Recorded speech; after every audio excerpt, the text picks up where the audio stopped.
एक नई वीडियो के साथ आज मैं फिर हाजिर हूं। आपका होस्ट और दोस्त विक्रांत जोशी आपका स्वागत करता हूं मेरे रिव्यू मास्टर में, जिसमें हम लेके आते हैं वर्ल्ड अफेयर्स और डिफेंस की दिन भर की टॉप खबरें। तो चलिए जान लेते हैं। सबसे पहले हम लोग बात करेंगे डीआरडीओ की। चांदीपुर उड़ीसा में जो लॉन्च पैड नंबर 3 है, वहां पर कुछ 4 लोग ऐसे थे जो कि कॉन्ट्रैक्ट पे काम करते थे। इसमें से कुछ एसी ऑपरेटर थे और अलग अलग चीजें करते थे। तो इनको पकड़ लिया गया है। और किस लिए पकड़ा गया है? इनको स्पाई करने के लिए पकड़ा गया है। कहा जा रहा था कि इनके पास आईएसडी कॉल आती थी, जिसमें से 3 लोगों को पकड़ लिया गया है, चौथे को नहीं पकड़ा गया है अभी। इसमें इनके पास आईएसडी कॉल आती थी और पाकिस्तान राजस्थान जो बॉर्डर है वहां पर से इनको कॉल आती थी। और ये जो पूरी डिटेल है, कुछ गोपनीय डिटेल उन तक पहुंचाया गया है। और सीधे सीधे माना जा रहा है कि पाकिस्तानी स्पाइस की, पाकिस्तानी जासूसों की इन्होंने हेल्प की है। हम जानते हैं कि हमारी मिसाइलों का जो भी ट्रायल है, जितना भी ट्रायल है, ये चांदीपुर उड़ीसा में ही होता है। इन मिसाइलों के ट्रायल में जो रेंज होती है मिसाइलों की, वो जनरली छुपाई जाती है और ऐसी ऑफिशियल जानकारी ही केवल दी जाती है जो कि पूरे विश्व में पता लगे तो कोई दिक्कत ना हो। अगर इन्हीं मिसाइलों की कुछ ऐसी डिटेल जो कि केवल गोपनीय रहती है और भारत के अथॉरिटीज ही केवल जानती है, वो अगर हमारे दुश्मनों के पास पहुंच जाए तो वो सतर्क हो जाएंगे, तैयार हो जाएंगे, उसके विरोध में कुछ अपना प्रयास करेंगे और रणनीति बनाएंगे। ऐसी कुछ जानकारियां इन लोगों के द्वारा पाकिस्तानी जासूसों को दी गई हैं, ऐसा माना जा रहा है। तो इन पर अब कड़ी कार्रवाई होने वाली है। इससे पहले 2015 में भी इस प्रकार का जासूस पकड़ा गया था, जिसको 2021 में उम्र कैद की सजा दी गई थी। और इनके लिए भी हो सकता है कुछ इसी प्रकार की सजा हो, जब अगर इनके साबित हो जाए जुर्म। बात कर लेते हैं क्वाड की मीटिंग होने वाली है, जिसको अमेरिका के प्रेसिडेंट अब अगुवाई उनकी करने वाले हैं। 24 सितंबर में कहा जा रहा है कि ये मीटिंग होगी। इसमें भारत के प्रधानमंत्री, ऑस्ट्रेलिया के प्रधानमंत्री और जापान के प्रधानमंत्री भी शामिल होंगे, अमेरिका जाके शामिल होंगे। और इसको एक बहुत बड़े लेवल की मीटिंग माना जा रहा है। मार्च में इस प्रकार का जो वीडियो कॉन्फ्रेंसिंग के माध्यम से मीटिंग हुई थी, उसके बाद ये पहली मीटिंग है और साथ में मिलके ये पूरे क्वाड के लिए पहली मीटिंग हो रही है। इस चीज से चीन बौखलाया हुआ है। उसका फिर से बयान निकलकर सामने आया है, जब पत्रकारों ने उनसे पूछा, उनके फॉरेन मिनिस्ट्री के स्पोक पर्सन से पूछा कि इस प्रकार के क्वाड को आप किस प्रकार से देखते हैं, ये जो मीटिंग होने वाली है। उनका कहना था कि इस प्रकार के जो गुट बन रहे हैं, उनका गुट शब्द नाम कर लिया उन्होंने और कहा कि ये कुछ देशों के खिलाफ बनाए जा रहे हैं। इस प्रकार के जो गुट हैं वो अब चल नहीं सकते हैं, इनका कोई भी अब मतलब नहीं है। उन्होंने कहा कि कोल्ड वॉर के समय इस प्रकार की चीजें चलती थी, गुटबाजी चलती थी और उससे प्रभावित भी होते थे कुछ देश, पर अब इस प्रकार की कोई भी चीज नहीं है। तो हो ना हो वो तो भविष्य बताएगा। फिलहाल क्वाड की ये जो मीटिंग होने वाली है, या क्वाड जो पूरा बना हुआ है, उससे चीन काफी बौखलाया हुआ है।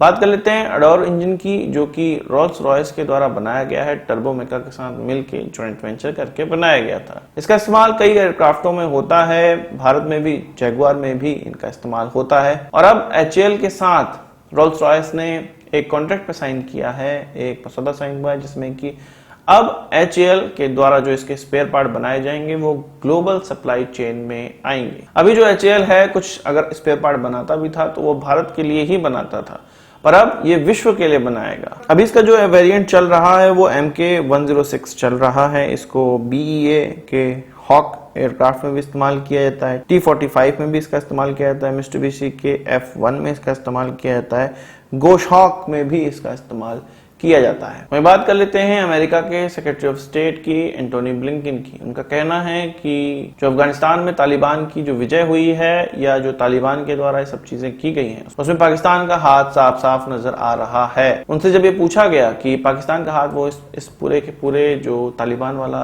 एपिसोड है उसमें किस प्रकार से देखते हैं, तो उन्होंने सीधे सीधे ये कहा कि पाकिस्तान के द्वारा कई तालिबानी नेताओं जैसे कि हक्कानी नेटवर्क, इन सभी का पालन पोषण पाकिस्तान में किया गया और इसमें सीधे सीधे पाकिस्तान का हाथ देखने को मिल रहा है। वहीं एक खबर यह भी निकल कर सामने आ रही है कि FATF की US टीम पाकिस्तान पहुंची हुई है और वो असेसमेंट कर रहे हैं कि जो मनी लॉन्ड्रिंग का उनको ग्रे लिस्ट में रखा गया है उसे बाहर करना चाहिए, नहीं करना चाहिए।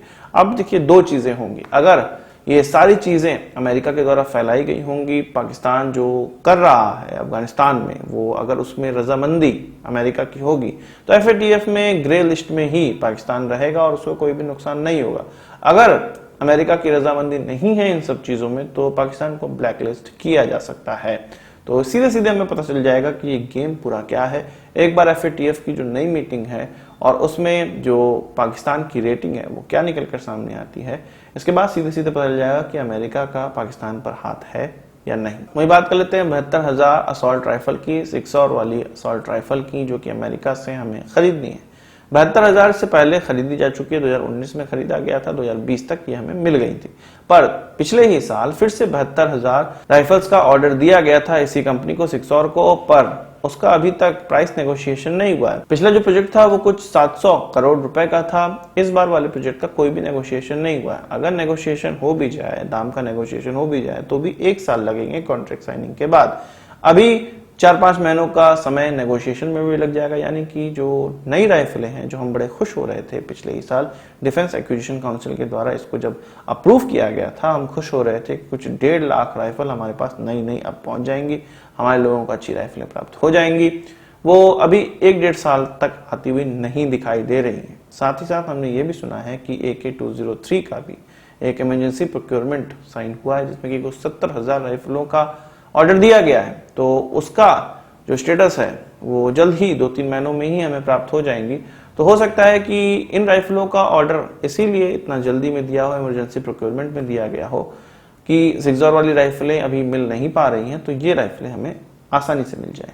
अब बात कर लेते हैं पाकिस्तान की। पाकिस्तान को कुछ $600 मिलियन का फिर से कर्ज मिल गया है और ये घोषणा पाकिस्तान के द्वारा की गई। इस्लामिक ट्रेड फाइनेंस कॉर्पोरेशन के द्वारा ये जो उधार है वो उनको दिया गया है। पाकिस्तान काफी खुश है इस उधार को पाके और भारतीय भी बहुत खुश हैं कि फिर से पाकिस्तान पे कर्ज का बोझ और ज्यादा बढ़ गया है।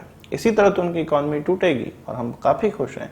इस प्रकार के जो उनको उधार मिलते जा रहे हैं, देते जाओ, सभी लोग देते जाओ और पाकिस्तान की कमर तो तोड़ते जाओ। वहीं कमर टूटने का जो आवाज है वो अब आने लगी है। पाकिस्तान के द्वारा कहा गया है चाइना से CPEC के तहत उनको कुछ कर्ज लौटाना था, $3 बिलियन का कर्ज लौटाना था। अब वो ये कह रहे हैं कि कर्ज वो लौटा नहीं पाएंगे, इसको थोड़ा और आगे बढ़ा दिया जाए। इसके अलावा $1.5 बिलियन का उनको डिविडेंड देना था चीन को, वो भी वो कह रहे हैं कि अब हम कर नहीं पाएंगे। उनका ये कहना है कि चीन की कंपनियों के द्वारा जो डिविडेंड है वो बहुत ज्यादा चार्ज किया जा रहा है, इसलिए बहुत ज्यादा पैसा चीन की कंपनियों के पास चला जा रहा है और चीन को वापस करने के लिए उनके पास पैसे नहीं बच रहे हैं। तो ये जो नौटंकी है वो पाकिस्तान की स्टार्ट हो गई है। चीन को ये पता होगा ही कि इस प्रकार की चीजें वहां होंगी, इसीलिए तो एक कर्ज का जाल फेंका गया है। धीरे धीरे जिस प्रकार से श्रीलंका चीन के हाथों में लगभग चला गया है, पूरी तरह से चला गया है, उसी तरह से अब पाकिस्तान भी